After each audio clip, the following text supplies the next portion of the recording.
coming back to what I am talking about in today's segment,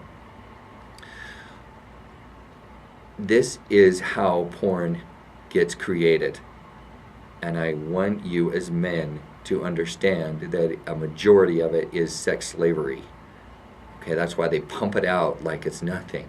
They create it and throw it up there like it doesn't even cost any money. It's because it almost costs nothing to them, because they don't pay for it. They are raping. So what you're seeing on your porn channels is most often rape. So if you have not made a decision to stop the demand, you are part of the cause of this problem. It's not a victimless crime. When you go out there looking at porn, you are creating a demand, especially if you pay for porn. But even if you don't pay for the porn, because it's so plentiful that you can actually probably get out there and never have to pay for it. The point is that the number of clicks, are tracked. Google Analytics are in there. All of that is in there. So the more clicks there are, the more demand there is for it. So you are creating a demand for sex slavery. If you are a man looking at porn, stop now. If we as men would all stop looking at porn, then the slavery would go away. Think about that. So now ask yourself, is it a victimless crime? It is not. I want to end my, I think I still have a few minutes. I'm going to share the story with you of the heroes in Oklahoma.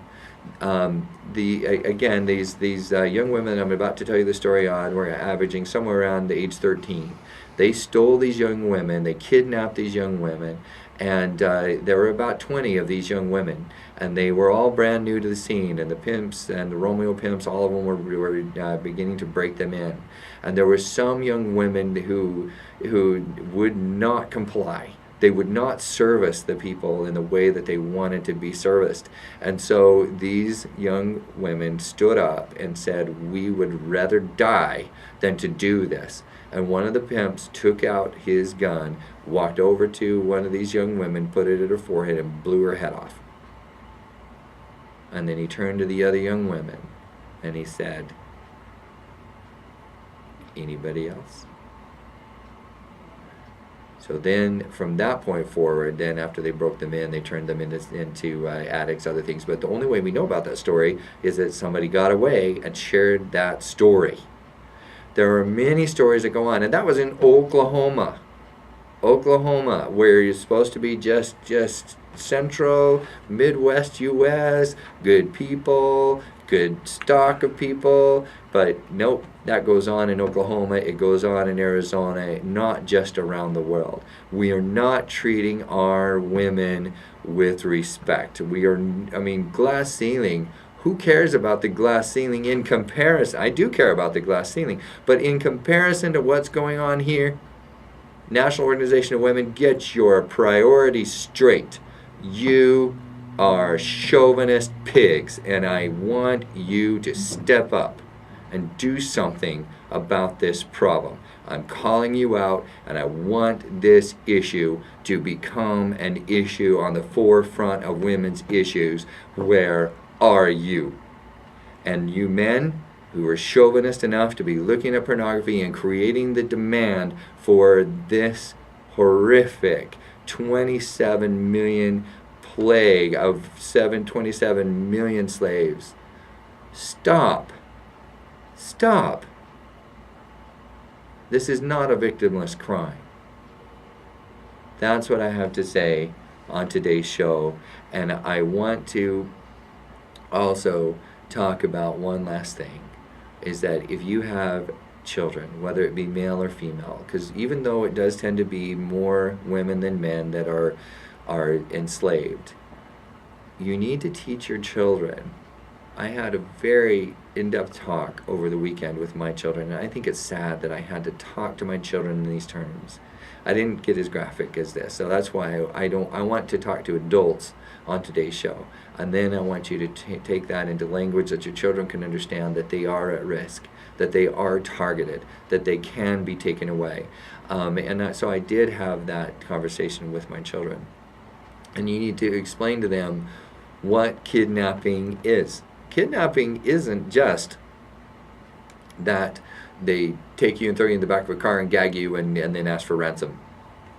That's what we all think about when we think about kidnapping.